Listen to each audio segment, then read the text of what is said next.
صبح کا وقت ہے، آنکھ بھی کھلی ہے، کوئی اذان کی آواز بھی کان میں آئی ہے، آپ کا نفس کہتا ہے ابھی سو جی.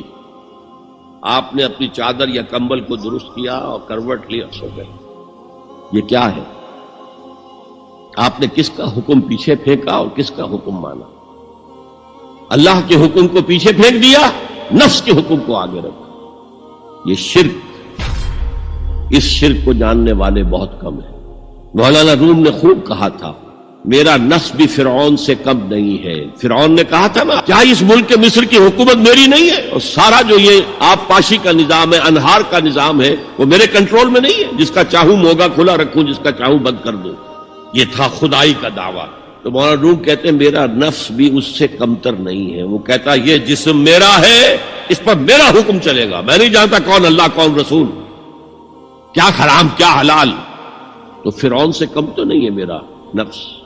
لیکن فرعون، اس کی بہت مدد تھی، فوج تھی، لاؤ لشکر تھا، تو اس نے زبان سے بھی کہہ دیا کھل کر الا ربکم الاعلی. میں مسکین ہوں، غریب ہوں، میرے پاس کوئی طاقت نہیں ہے، میں زبان سے تو کچھ نہیں کہہ سکتا، اندر سے میرا نفس یہی کہتا. یہ نفس کی حکومت قرآن کہتا ہے. بحران ہوتا ہوں، اے نبی تم نے دیکھا اس شخص کو، اس کے حال پر غور کیا جس نے اپنی خواہش نفس کو اپنا الہ بنا دیا. اللہ اکبر. الہ، لا الہ الا اللہ. کیا آپ ایسے شخص کی کوئی ذمہ داری لے سکتے ہیں؟ سود حرام ہوا کرے جی، حرام حرام. ہمارا دھندا جو ہے وہ آگے بڑھ نہیں سکتا. تو اللہ کے حکم کو پیچھے ڈالا، نفس کے تقاضے کو آگے رکھا. کون معبود ہے آپ؟ نام عبداللہ رکھیے، نام عبد الرحمن رکھیے، ہے عبد النفس، نفس کے بندے، نفس کے غلام.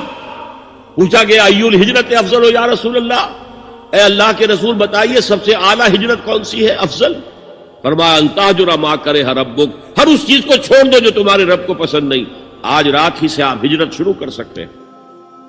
جائزہ لیجئے کیا کیا چیزیں میری زندگی میں خلاف شریعت ہے، تو اللہ کو ناپسند ہے. فیصلہ کیجئے کہ آج کے بعد نہیں ہوگی. ہجرت شروع ہو گئی. تو جہاد تو یہاں سے شروع ہو گیا، اپنے نفس کے خلاف جہاد کرنا.